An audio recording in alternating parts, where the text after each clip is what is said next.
ईद से पहले सिंध में बड़ी तब्दीली, कामरान टेसूरी का खेल खत्म।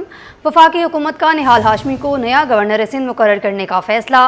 वफाकी हुकूमत की आम इत्तेहादी जमात MQM अपने गवर्नर की तब्दीली से नाखुश है। मजीद जानते हैं आजिज़ जमाली से। आजिज़ बताइएगा। जी हाँ, देखिए इस वक्त मैं उसी गवर्नर हाउस के बाहर मौजूद हूँ जहाँ पर तकरीबन 3.5 साल कबल 10 अक्टूबर 2022 को गवर्नर से कामरान टेसूरी की एंट्री हुई थी।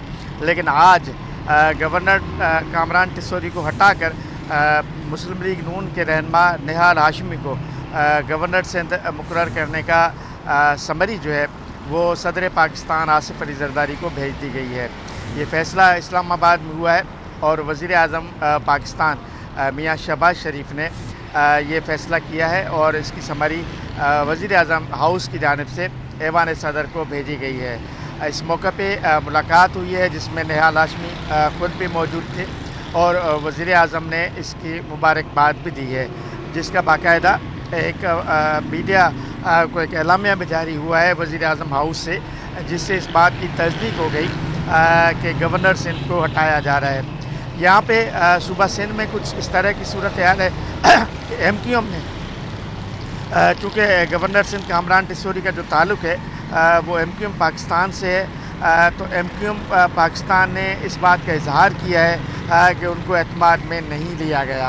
एक प्रेस रिलीज़ जारी हुआ है MQM की जानिब से जिसमें बताया गया है कि MQM पाकिस्तान इस मामले पे मुशावरत कर रही है और वज़ीर आज़म पाकिस्तान से भी रब्ता करेगी। जबकि MQM के एक रहनुमा डॉक्टर फ़ारूक सत्तार ने कहा है कि हमें फ़ौरी तौर पे हुकूमत से बाहर आ जाना चाहिए। लेकिन अब तक बाज़ाब्ता MQM क्या ऐलान करने जा रही है, उनका क्या फ़ैसला है, उसका कोई बाकायदा ऐलान नहीं हुआ है। जबकि पीपल्स पार्टी या सिंध हुकूमत की जो सर्किल है, चूँकि पीपल्स पार्टी का मुतालबा था गवर्नर सिंध कामरान टेसूरी को हटाना, तो वहाँ मुकम्मल खामोशी है। हमने मुख्तलिफ़ वज़रा से और सिंध हुकूमत के तर्जमानों से बात करने की कोशिश की है, उनका मौक़िफ़ जाना है कि गवर्नर सिंध की तब्दीली पर सिंध हुकूमत का क्या मौक़िफ़ है। तो ये जवाब मिला है कि अभी तक सिंध हुकूमत का इस पर कोई भी ऑफिशियल मौक़िफ़ नहीं है। तो सिंध हुकूमत की साइड पर खामोशी है, पीपल्स पार्टी की साइड पर खामोशी है, MQM की साइड पर नाराज़गी है, क्योंकि अभी भी गवर्नर सिंध का प्रोसेस होना है। समरी पे जब सदर ममलिकत दस्तखत करेंगे तो उसके बाकायदा एक नोटिफिकेशन जारी होगा और मौजूदा गवर्नर सिंध को हटाने का एक ऑफिशियल ऐलान होगा। उसके बाद नए गवर्नर जो है वो यहाँ पर आ सकेंगे। कामरान टेसूरी के हवाले से जो ज़राए बता रहे हैं, और तो बहुत सारी बातें थी, लेकिन एक कॉन्फ्रेंस हुई थी यहाँ पर गुज़श्ता माह जिसमें सूबा सिंध को तकसीम करने और कराची को वफाक के हवाले करने जैसे मुतालबात हुए थे। उन मुतालबात के बाद पाकिस्तान पीपल्स पार्टी ने नाराज़गी का इजहार किया था। सिंध असम्बली में एक करारदाद भी सिंध की तकसीम के ख़िलाफ़ मंजूर हुई थी। एक इजलास हुआ था जिसमें वफाकी वज़ीर दाखिला मोहसिन नकवी ने खुसूसी तौर पर शिरकत की थी। उसके बाद लग रहा है कि ये मुतालबा हुआ होगा गवर्नर सिंध को हटाने का। बिलाखिर आज इस नतीजे पर हम पहुँचे हैं कि गवर्नर सिंध को हटाने की समरी जो है वो ऐवान सदर को भेज दी गई है। जी आजिज़ जमाली हमें अपडेट कर रहे थे, आपका शुक्रिया। कामरान टेसूरी अपनी तब्दीली से लाइलम रहे। गुज़िश्ता रोज़ ईद तक मुफ्त पेट्रोल देने का ऐलान किया। 3 लीटर तक मुफ्त पेट्रोल के ऐलान पर पंडाल में तालियां गूंजी।